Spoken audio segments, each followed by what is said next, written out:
Before I continue discussing the markets, please take this moment now with helping me and subscribe to my YouTube channel. Click subscribe. Click this bell. Click all. This helps you receive a notification when I post my next videos. Next, click the thumbs up button every time you watch my videos. Okay, let's continue with the view of the markets.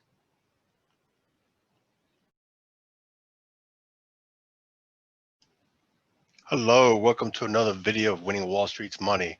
It's 4:56 p.m. New York time. U.S. stock markets are closed and the futures markets will close in a few minutes. In this video, I'm going to discuss the financial stocks. So we're looking at three grids here. The first is a daily. The second is a weekly, and they will both reflect the same underlining. And the third is a weekly, which will stay with the S&P 500 index.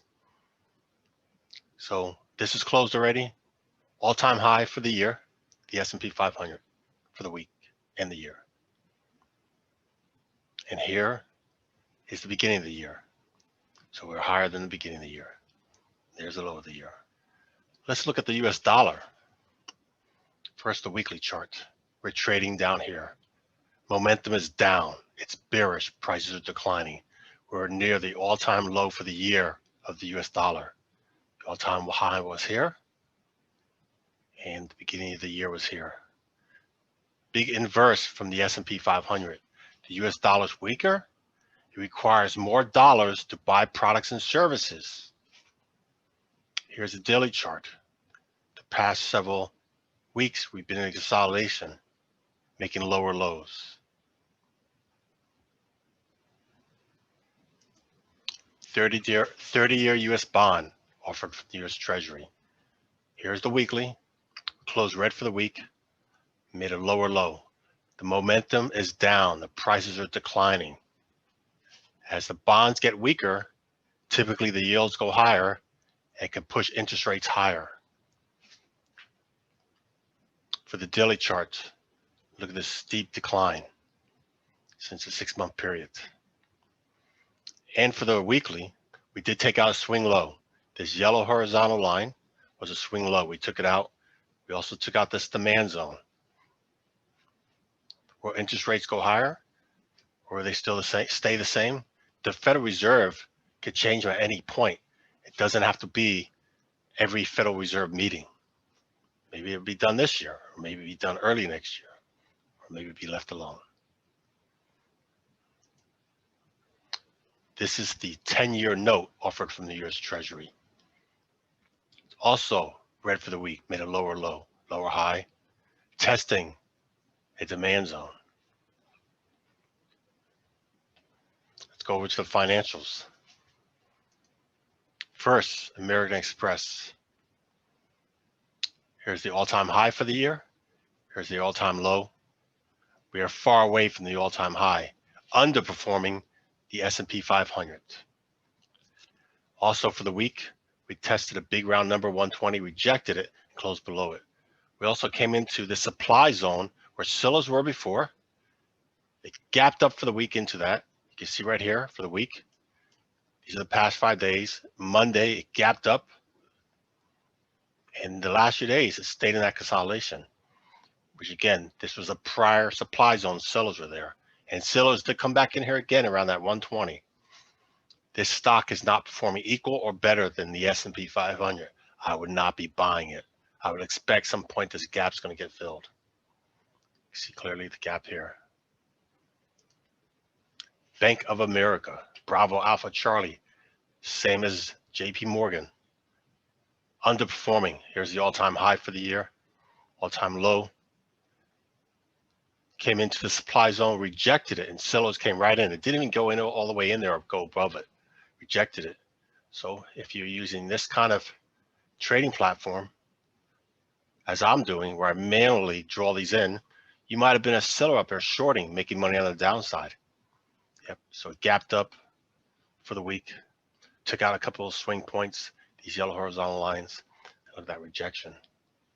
So technically, it worked out very well. And I showed this for past months, these setups. if you've been following. Bravo Kilo, same. Look at that, gapped up for the week and then sold off the week. Closed green for the week, but near the midpoint of the week, it's struggling. Here's the high for the year, all the way here. Here's the low for the year, way off its high. Yep, expect that to go lower, fill the gap. C as in Citigroup.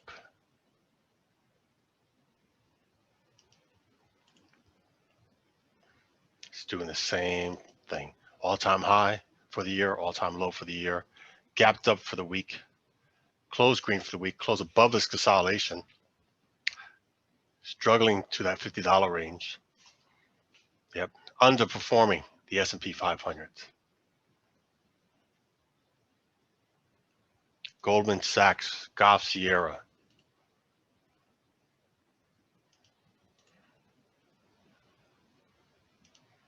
All-time high for the year, there. All-time low for the year, there. It's inside consolidation, came into that supply zone where this red horizontal line was and rejected it and sold off. Yep. For the daily, you can see it took out a swing high there and struggling. JP Morgan, Julia, Papa, Mike.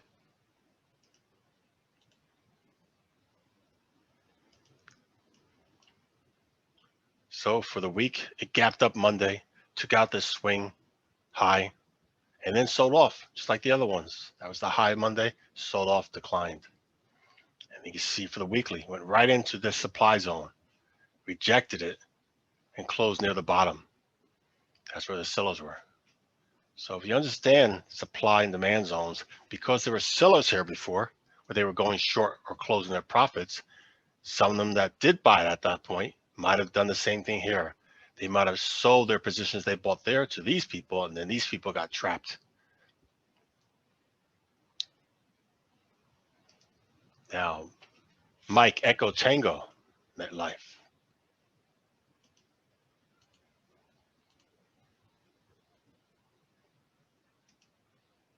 Same thing, gapped up for the week and sold off. But this one closed above a supply zone, just shy of closing above that 45, rejected it. So it's looking much stronger than many of the other ones I showed you, but it's still way off its high for the year. Morgan Stanley. Again, it gapped up come Monday in acceleration, closing near the high acceleration. Very strong, even better than the MetLife it looks. Here's the high for the year.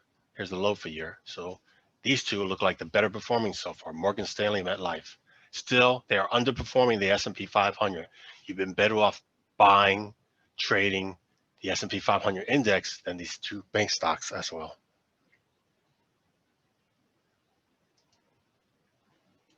PayPal, have you ever heard of it? Do you use it? Do you know they own several companies? Yep, they bought several companies past years. Do you know they're going to be working with cryptocurrency to accept currencies for transactions, cryptocurrencies? I posted that message yesterday in a Patreon account. If you're a Patreon, you would have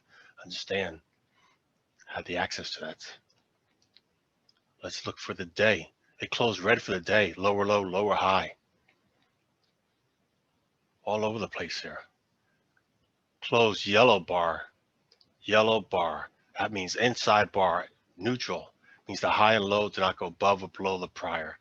But notice here, here's the beginning of January. Here's the low of the year. We are near the all-time high. It's outperforming all these other financials I showed you.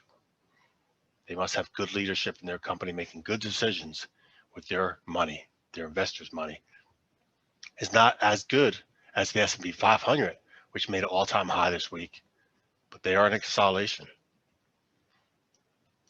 And this is a supply zone. A lot of buyers have been stepping in there. Right there on the weekly. On the daily, buyers stepped in again around there. Be interesting if it's going to have Monday trade above the high of this day for potential trigger to go long. Sierra Tango Tango. Another financial.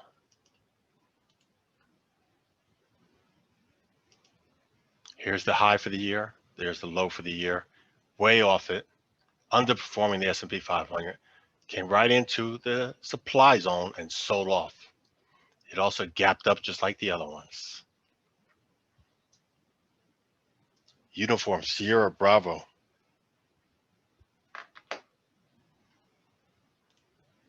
It as well gapped up.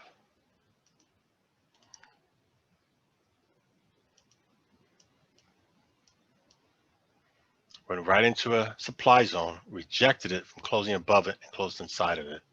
Way off its highs for the year, underperforming. Have you ever heard of this financial institution called Wells Fargo? Whiskey, Foxtrot, Charlie. Corporate headquarters, San Francisco, California. They've been paying a lot of fines to the federal government for doing unauthorized criminal activity.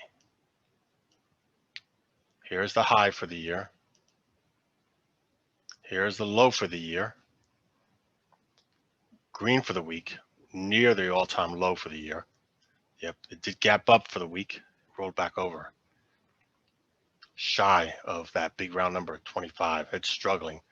Looks like one of the worst of all the financials. Really bad. So again, let's go look at the ones that look kind of decent. MetLife, Mike Echo Tango. Mike Sierra, Morgan Stanley looks even better. And PayPal. So out of those three, I would narrow it down to Morgan Stanley and PayPal. Wonder what Morgan Stanley's doing, that they're so much better than the other ones. Who is the CEO of that company? Very interesting. But again, all the financials you saw underperforming the S&P 500. These financial institutions must have a lot of money loaned out to businesses, individuals that are not making payments. Yes, a lot of businesses have closed down and they're not going to be able to pay back all the money they owe to these financial lenders. So maybe this quarter or next quarter, they're going to start reporting bad earnings and roll over hard maybe. Yeah, be concerned.